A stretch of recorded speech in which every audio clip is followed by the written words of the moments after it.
Monsoon सत्र का प्रारंभ हो रहा है और सावन के इस पहले सोमवार को मैं देशवासियों को बहुत बहुत शुभकामनाएं देता हूं। आज संसद का मानसून सत्र का भी आरंभ हो रहा है। देश बहुत बारीकी से देख रहा है कि संसद का यह सत्र सकारात्मक हो, सृजनात्मक हो और देशवासियों के सपनों को सिद्ध करने के लिए एक मजबूत नींव रखने वाला हो। साथियों, भारत के लोकतंत्र की जो गौरव यात्रा है उसमें ये एक महत्वपूर्ण पड़ाव के रूप में मैं देख रहा हूं। व्यक्तिगत रूप से मुझे भी, हमारे सभी साथियों को भी ये अत्यंत गर्व का विषय है कि करीब 60 साल के बाद कोई सरकार तीसरी बार वापस आए और तीसरी पारी का पहला बजट रखने का सौभाग्य प्राप्त हो। ये भारत के लोकतंत्र की गौरव यात्रा की अत्यंत गरिमापूर्ण घटना के रूप में देश इसे देख रहा है। ये बजट सत्र है, मैं देशवासियों को जो गारंटी देता रहा हूं, क्रमशः रूप से उन गारंटियों को जमीन पर उतारना, इस लक्ष्य को लेकर के हम आगे बढ़ रहे हैं। ये बजट अमृतकाल का एक महत्वपूर्ण बजट है। हमें 5 साल का जो अवसर मिला है, आज का बजट हमारे उन 5 साल के कार्य की दिशा भी तय करेगा और ये बजट 2047 जब आजादी के 100 साल होंगे तब विकसित भारत का जो हमारा सपना है, उस सपने को पूरा करने की मजबूत नींव वाला बजट लेकर के हम कल देश के सामने आएंगे। हर देशवासी के लिए एक गर्व की बात है कि भारत बड़ी इकोनॉमी वाले देशों में सबसे तेज गति से आगे बढ़ने वाला देश है। गत 3 वर्षों में लगातार 8% ग्रोथ के साथ, 8% ग्रोथ के साथ हम आगे बढ़ रहे हैं, हम ग्रो कर रहे हैं। आज भारत में पॉजिटिव आउटलुक, इन्वेस्टमेंट और परफॉर्मेंस एक प्रकार से अपॉर्चुनिटी की पीक पर है। ये अपने आप में भारत की विकास यात्रा का एक अहम पड़ाव है। साथियों, मैं देश के सभी सांसदों से, किसी भी दल के क्यों न हो, मैं आज आग्रहपूर्वक कहना चाहता हूं कि हम गत जनवरी से लेकर के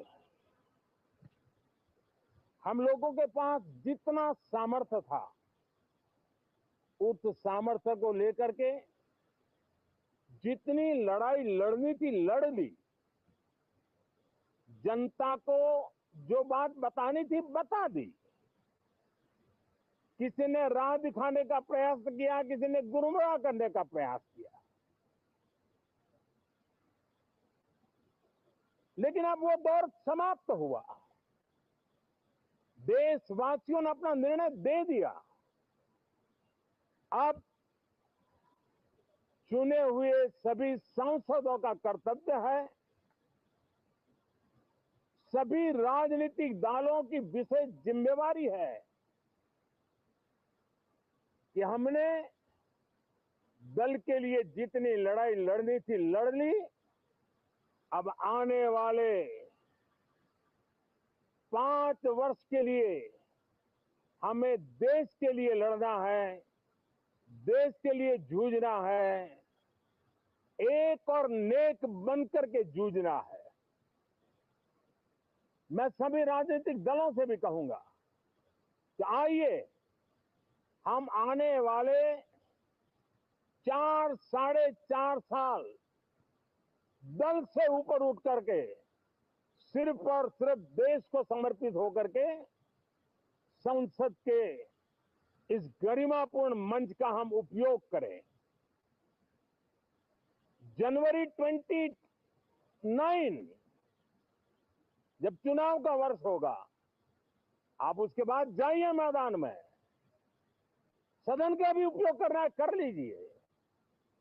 वो 6 महीने जो खेल खेलने खेल लीजिए, लेकिन तब तक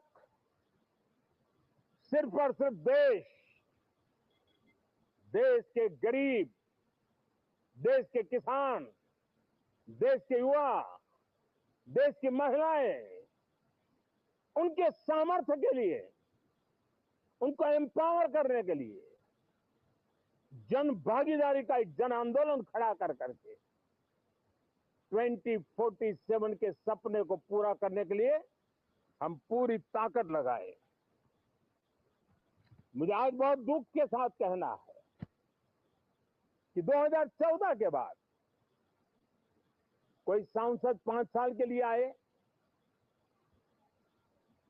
कुछ सांसदों को 10 साल के लिए मौका मिला, लेकिन बहुत से सांसद ऐसे थे जिनको अपने क्षेत्र की बात करने का अवसर नहीं मिला, अपने विचारों से संसद को समृद्ध करने का अवसर नहीं मिला, क्योंकि कुछ दलों की नकारात्मक राजनीति ने देश के संसद के महत्वपूर्ण समय को एक प्रकार से अपनी राजनीतिक विफलताओं को ढांकने के लिए दुरुपयोग किया है। मैं सभी दलों से आग्रहपूर्वक कहता हूं कि कम से कम जो पहली बार सदन में आए हैं, ऐसे बहुत बड़ी संख्या में हमारे माननीय सांसद हैं और सभी दल में है, उनको अवसर दीजिए, चर्चा में उनके विचारों को प्रकट करने का मौका दीजिए, ज्यादा से ज्यादा लोगों को आगे आने का अवसर दीजिए। और आपने देखा होगा कि पार्लियामेंट के नए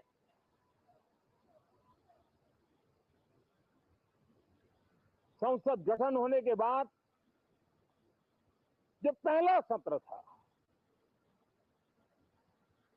140 करोड़ देशवासियों ने बहुमत के साथ जिस सरकार को सेवा करने का हुक्म किया है देशवासियों ने, उसकी आवाज को कुचलने का और लोकतांत्रिक प्रयास हुआ।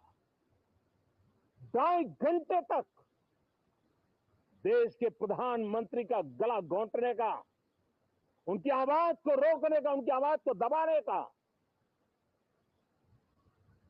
लोकतांत्रिक परंपराओं में कोई स्थान नहीं हो सकता है और इसका कोई पश्चाताप तक नहीं है, दिल में दर्द तक नहीं है।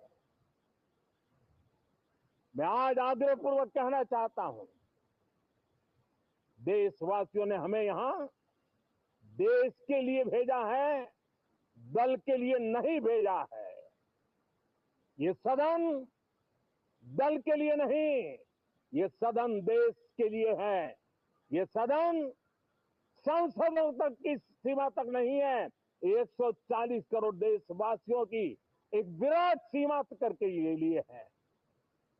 मैं विश्वास करता हूं कि हमारे सभी माननीय सांसद पूरी तैयारी के साथ चर्चा को समृद्ध करेंगे।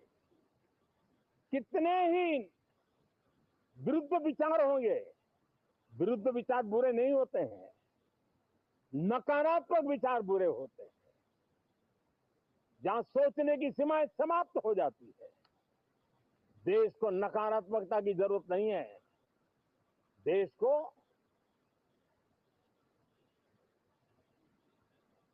एक विचारधारा, प्रगति की विचारधारा, विकास की विचारधारा, देश को नई ऊंचाइयों पर ले जाने वाली विचारधारा से हमें आगे बढ़ाना होगा।